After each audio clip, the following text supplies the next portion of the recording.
Smart but sparse changes keep the Pixel 10 Pro XL among the top Android phones.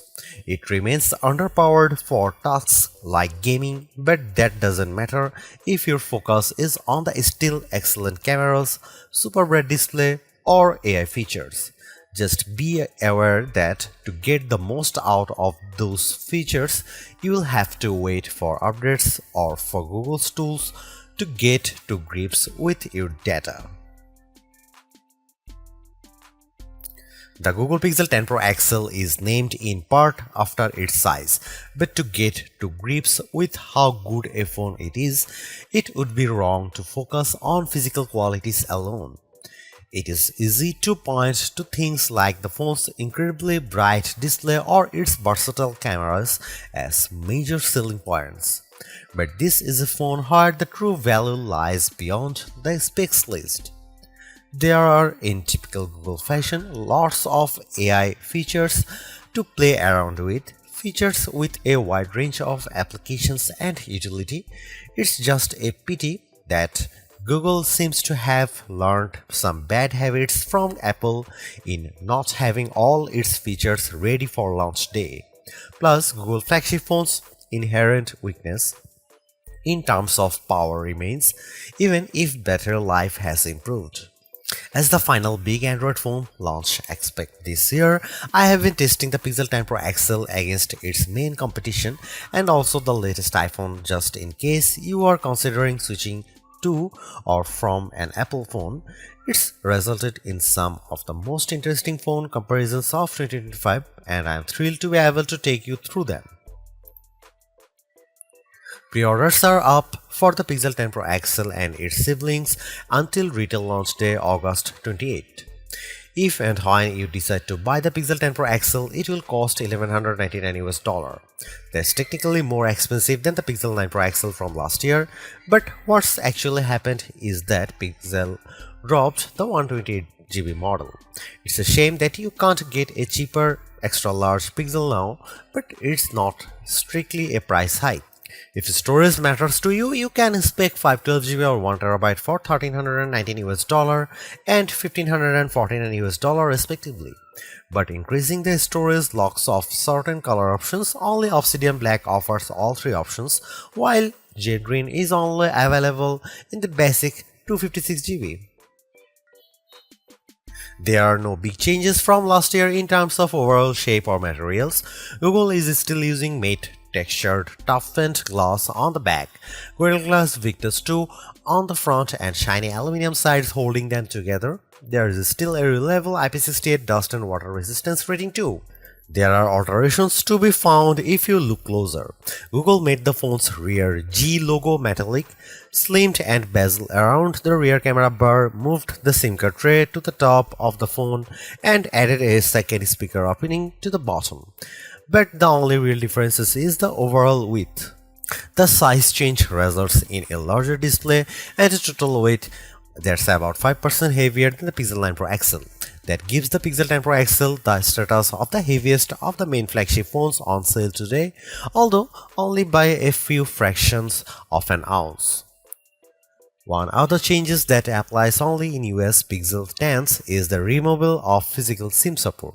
It's eSIM only for American customers, while the rest of the world can still plug in their nano SIM card. Your four color choices for the Pixel 10 Pro XL are Moonstone Blue Gray, Jade Green, Porcelain White or Obsidian Black. It's a reasonable amount of choice, but the Pixel 10 base model has the most eye-catching hues in the family. The 6.8-inch 120Hz refresh rate adaptive display on the Pixel 10 Pro XL is slightly larger than the Pixel 9 Pro XLs, but still a little smaller than the equivalent Samsung or Apple models. But the size difference is offset by the Super Actua screen's incredible brightness. Google Pixel 10 Pro XL can reach 2555 peak brightness, where Samsung Galaxy S25 Ultra can reach 1860. And iPhone 16 Pro Max can reach 1553. The results above show just how intense the screen brightness on the Pixel 10 Pro XL can be, even compared to last year's Pixel 9 Pro XL. The Galaxy S25 Ultra does have the advantage of an anti-glare layer in its display, which helps deal with strong single sources of light, but in generally bright environments, and you have an easier time looking at the pixel's screen. Looking to the other results, we see the Pixel 10 Pro XL lags behind the S25 Ultra in terms of color gamut coverage and also color accuracy. In the default vivid color profile, the potential buyers needn't worry too much about that. The Pixel 10 Pro XL is still a great device for watching video or browsing photos on.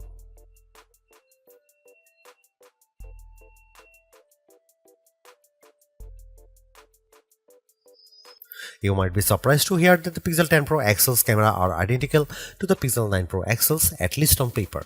The 50 megapixel main, 48 megapixel ultra wide, 48 megapixel 5x telephoto and 42 megapixel selfie cameras are unchanged from the 2024 model, as all the upgrades are located on the softer side.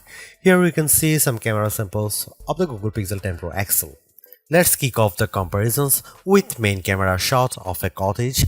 We see the first evidence of the Pixel 10 Pro XL's apparent default processing priority, balancing the brightness of all colors in the shot. This is perhaps why the Pixel's shot is much warmer, with the Galaxy S25 Ultra's image being cooler and brighter. Against the iPhone 16 Pro Max, the Pixel 10 Pro XL also looks less bright but punches up the colors in return. The trees in the background in this view across a park are much easier to make out in the Google photo. And how does it compare against the outgoing Pixel 9 Pro XL? This photo of disused telephone box shows that the Pixel 10 Pro XL gives slightly stronger colors on the blue end of the spectrum, but is otherwise identical to the Pixel 9 Pro XL's image. In the night mode, with our subject being mini bottle of Henderson's relish, we see the Pixel 10 Pro XL struggle to capture the light compared to the Galaxy S25 Ultra, but the Pixel does have less of a red color caused by the curtains in the room than the S25 Ultra, which could be an advantage in some cases. Switching to the ultra-wide cameras and looking over a small stream in a wood, the Pixel's image pales compared to the S25 Ultra's far brighter shot. This is likely as a result of the Pixel's relatively small sensor not capturing as much light and the post-processing not being able to do enough to compensate. Macro mode also uses the ultra-wide sensor, comparing to the Pixel's effort against of the iPhone 16 Pro Max of a pink flower. The Pixel's shot is darker, again likely because of its small sensor, but the image still has good contrast as we can still make out the detail in the flower's center. The final rear camera on the Pixel we need to look at is the 5x telephoto camera, which I pointed at a breeze over a lake. The Pixel has tried to balance the mix of light and shade in the shot, resulting in an apparent lack of color compared to the S25 Ultra, while the Samsung's shot's richer color of the water is appealing. The breeze is blown out in return. The Pixel 10 Pro XL's telephoto camera offers up to 100x max magnification for the first time, except with the power of ProRes zoom. Images at the level are still legible, albeit potentially inaccurate, but let's start at a less extreme 50x. Zooming in on a milestone's curved lettering, it's already obvious that the Galaxy shot is noisier than the Pixel's, but based on my own observation, the Pixel has over-smoothed the stone, removing some of the texture in an effort to clean up the shot. At 100x, this effect is even more noticeable. A stone that's been sitting outdoors for who knows how long is unlikely to be as smooth as the Pixel's shot would have you believe. But in terms of legibility, while both photos still show the lettering clearly, the Pixel shows them in crisper detail. When exporting the images, the Pixel 10 Pro XL conveniently gives you both your original ProRes zoom shot and the processed version, along some interesting comparisons. For instance, we have here a church window about 1000 feet away from where I was standing as I took the photo. It's an impressively sharp shot, but the pixels processing system seemed to have read the stone bars between the glass as wood, adding a vertical grain effect. While the detail of the brickwork has been impressively recovered, it shows a big limitation of these generative detail enhancing tools. It shows you what's likely to be there rather than what truly is there. Google enhanced some of the camera's associated features, such as making best take active automatically with enough photos and offering 50 megapixel resolution for portrait modes. But the all-new feature, and the one I spent the most time with, was Camera Coach, the new photography teaching tool that's accessible right from the viewfinder. This is currently in preview, so hopefully it powers will multiply in the future, but right now it's more of an interactive forming tool. It will detect what you are pointing the camera at, offer some suggested compositions, and then give you tips on which camera lens to use, where to stand, and how to position the subject. If you can, it's a fun, personalized way to learn. But there are so many more tools in the Pixel 10 Pro XL's toolbox. I hope more options or perhaps an advanced mode appear in future to help guide users to try even more, like switching between vertical and horizontal shots, setting a manual focus, or adjusting exposure.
Google's updated the chip in its Pixel 10 Pro models with a Tensor G5 and paired Pro models including the 10 Pro XL with 16GB RAM.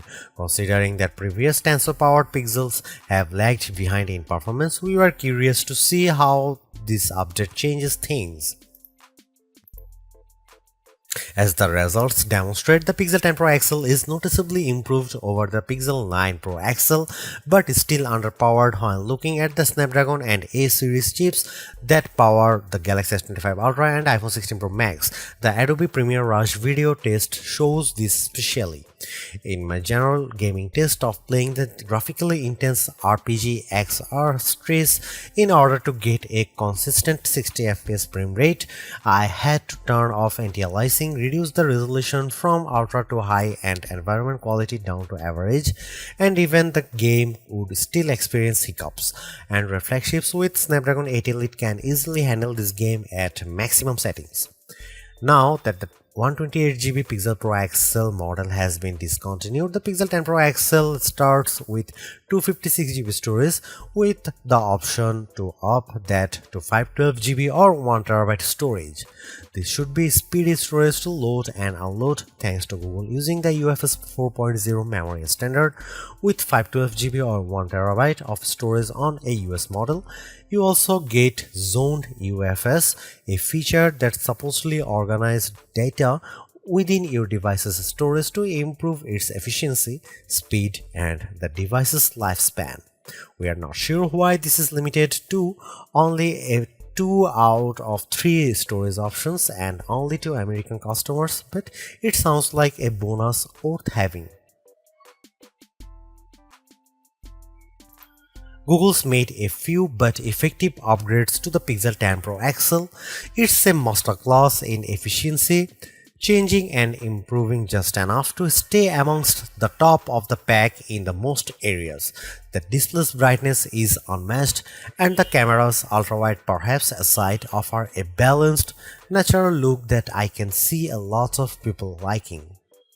It's unfortunate that the Pixel 10 series is still the lowest powered of the flagship phones on sale today and lags behind its main rivals on battery efficiency.